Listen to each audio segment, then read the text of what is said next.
Hello, this is Tony Heller from RealClimateScience.com, setting the record straight about science. As I mentioned in yesterday's video, the U.S. appears headed towards herd immunity, and CDC is in a race against time to take credit for it. The Washington Post just reported this. The number of new infections reported each day is reaching dizzying new heights. On Friday, the daily U.S. caseload topped 74,000, according to data tracked by the Washington Post. Masks are now mandatory in more than half of U.S. states, with the governors of Arkansas and Colorado the latest to issue face-covering orders. Maryland Governor Larry Hogan, Rhino, chairman of the National Governors Association, said that masks should be mandated in states across the country. California Governor Gavin Newsom, Democrat, on Friday announced new guidelines that will bar schools in 32 hotspot counties from reopening in the fall unless they meet strict standards for preventing the spread of coronavirus. Iowa Governor Kim Reynolds, Republican, said Friday the state schools must resume in-person instruction. Now let's look at what CDC is trying to do and what they're up against. The Washington Post says that cases are reaching dizzying new heights. And Dr. Fauci said last week that we were headed towards 100,000 new cases a day. So what Fauci and CDC are doing to achieve their propaganda coup is to massively ramp up testing. If you do twice as many tests, you're going to detect twice as many cases. But they've run into a snag. The blue line is the percent positive COVID-19 tests, and you can see that's actually been declining for the last 10 days or so. So in order for Dr. Fauci to get up to his 100,000 cases per day, they're going to have to probably double the number of tests which are being given, which seems unlikely to occur. And the U.S. daily death rate is way down, despite the efforts to sabotage it with the massive social justice protests we've been seeing over the last 6 weeks. Not to say that they completely failed. In a number of places like Houston, they were successful in sabotaging the COVID situation and the economy with 3 weeks of massive protests. Dr. Fauci boldly told people not to go to Trump rallies, but he never said a word about not going to BLM protests. Now let's look again at the slide I showed yesterday with a claim from 3 weeks ago. The claim was that states with mask rules were seeing a decline in cases and states without mask rules were seeing a large increase in cases. The two states in the West with mask rules at that time were California and New Mexico.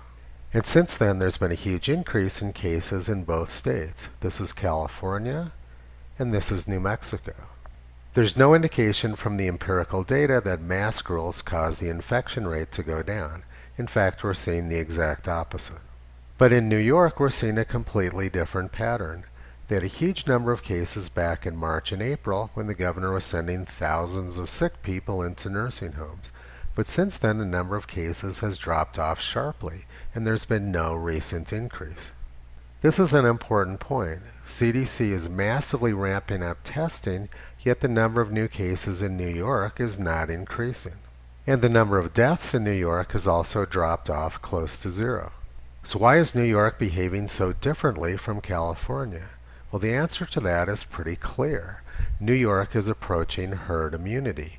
Most of the people in New York City probably got exposed to the virus back in March and April. And now the virus is having a very difficult time finding people to infect.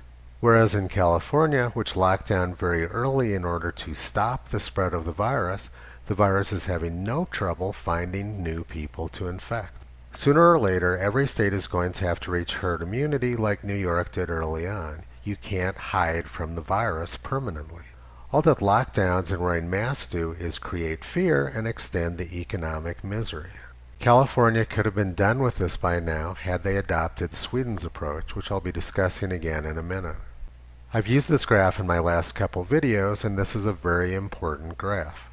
There's one blue dot for each of the 50 states. Across the x-axis is deaths per million population, and up the y-axis is the percent daily change in total cases.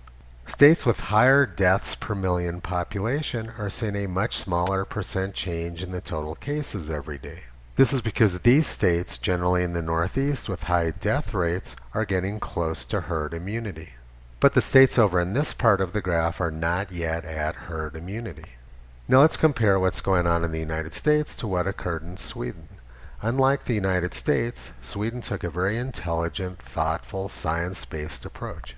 Sweden never locked down, they never mandated masks, they never shut down their under 16 schools, they never shut down their restaurants and bars, and they did everything they could to protect human rights. Sweden's goal was to spread the virus through the low-risk community in order to get to herd immunity. They never had any serious problems in their schools because death rates for under 16 children are extremely low, and it's very rare for them to spread the virus to adults. As a result, they're now at or near herd immunity, they did minimal damage to their economy and human rights, and they showed the world how science is supposed to be done. The one thing which Sweden didn't do well was protect their nursing homes in the early days, and thus they had a large spike in the number of deaths back in April.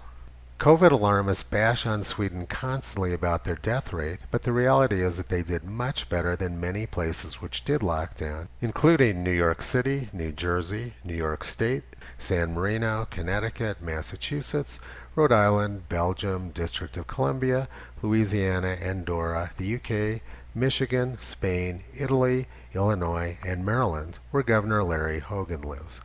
Sweden showed that the virus can be defeated without lockdowns, without mask mandates, without destroying the economy, without closing the schools, and without violating human rights.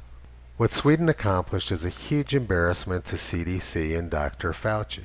So now, as the U.S. approaches herd immunity after months of chaotic, incoherent policy and 40 million unemployed, CDC is desperate to take credit for it. And apparently they think that if they can get everybody to put masks on in the next few weeks, they can take credit for it when we do reach herd immunity. This is exactly the same scam with what went on with the ozone hole back in the 1980s. If they can get government to take some sort of action, they can take credit for saving the world. California has had mask rules in place for a long time, yet the number of cases there has tripled over the past month. Perhaps Californians just don't know how to wear their masks properly. Toto doesn't like scientific scams, and he thinks that we should go up to the high country today because it's really hot outside, so that's where we're headed. Visit him on the web at realclimatescience.com. He's been pulling back the curtain on junk science and propaganda for a long time.